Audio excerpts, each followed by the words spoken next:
People claim it looks like turtle eggs or bird eggs. There's one baby one. I don't know. I think that they just float. They're easy for them to get and probably have a sweet tooth like the rest of us. He's probably small. He is small. Oh wow, he's big. See if I can get this other one to come up. That's exactly right. They are pretty much like living, breathing dinosaurs. That is 100% correct. Now males are going to max out at 16, 17 feet. They say the largest one caught on record was 19 feet 2 inches. That's kind of unofficial. And they live 75, 85, 95 years. Whereas a female, a little different. Females will max out at 8 or 9, and they live half, 45, 50 years. I don't know why that is. That's kind of strange. Usually it's the other way around, or at least with us. This one's big.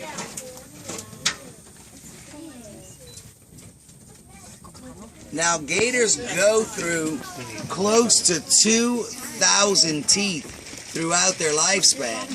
Their teeth are hollow, and unlike ours, they just grow right back.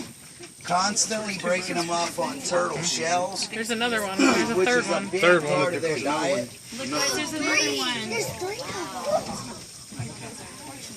Turtles, frogs, fish, birds, rodents. Now, temperature determines everything with an alligator. Absolutely everything, even from the time that they're hatched.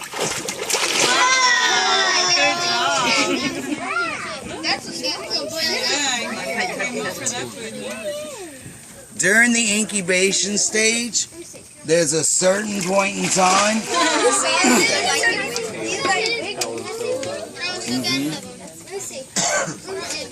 That's exactly right. During the incubation stage, there's a certain point in time when the weather is at 88 degrees and below. They come out as females.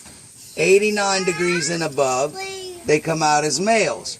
Pretty crazy. Now that sounds like a fish story, doesn't it? That's not just alligators. There's other reptiles that are that way. Turtles are the ones, certain turtles are the ones I personally know of, but I think there's other ones besides those turtles. As they get older, temperature still plays a factor. That rigid area along their backs, those are called scutes. What those scutes do, first of all, they warm the alligator, being they're cold-blooded animals, but it also enables them to digest their food. If they don't get in the sun to heat their backs after they eat, they'll become sick and die. The sunlight is very, very important to an alligator, as is all reptiles, but especially crocodilians.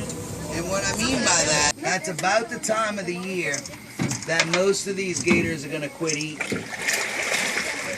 Once we get our first freeze, that's when they're going to begin to shut their systems down. All this takes place underwater. Right at dusk, they'll dig down into the mud and silt. They'll use that as insulation to keep them from freezing. Early the next morning, they float up. They get a breath of air, right back down into the mud. They'll do that for 3 to 3.5 months out of the year. Well, spring rolls around, the air is warm, but the water's cold. Too cold for most of these gators to create D3. So that's when the mature ones go immediately in a mating season.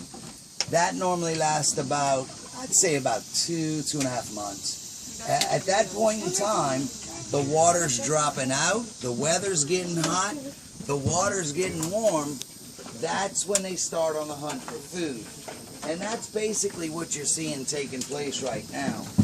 Now, while these gators are hunting for food, the females will get up onto these islands and ridges and start building on their nest, getting ready to lay their eggs. Gestation 6 to 8 weeks. Babies are usually hatched right around August, September, right around this time of the year. Female alligators will lay 30 to 50 eggs. approximately 15% are going to hatch. Out of the 15% that hatch, only 1 to 2% will actually survive to be adults. That's because they're hatched 6 to 8 inches and about as big around as your thumb. So you know, at that size, I mean, they're dodging eagles, owls, hawks, large bass, catfish, anything in here that wants a baby gator. At that size, they're pretty easy to obtain. Now, they're the 1 to 2% that survive to be adults. Then, of course, tables. You seen Buffalo Nigga? I haven't seen him. No. I heard he's got a couple of girls he's courting, so he's been moving around. I hope he is. I'm getting real nervous. Usually by this time of the year, he would have showed up. I mean, we know for a fact that he was living in the early spring, but that was the last time we saw him. And what happened was, see, they've developed this subdivision up here. And this is the first, now we may have just not noticed it before because it wasn't cleared, these lots, but he was up by the side of this road. And he had 2 females sitting up on the bank with him. And talking about El Guapo's the alpha male in here. He's right around 15 feet, 1,300 pounds. Massive. I grew up in this swamp. I'm going to be showing you my backyard today. My whole life growing up out here, I've never seen a gator that size.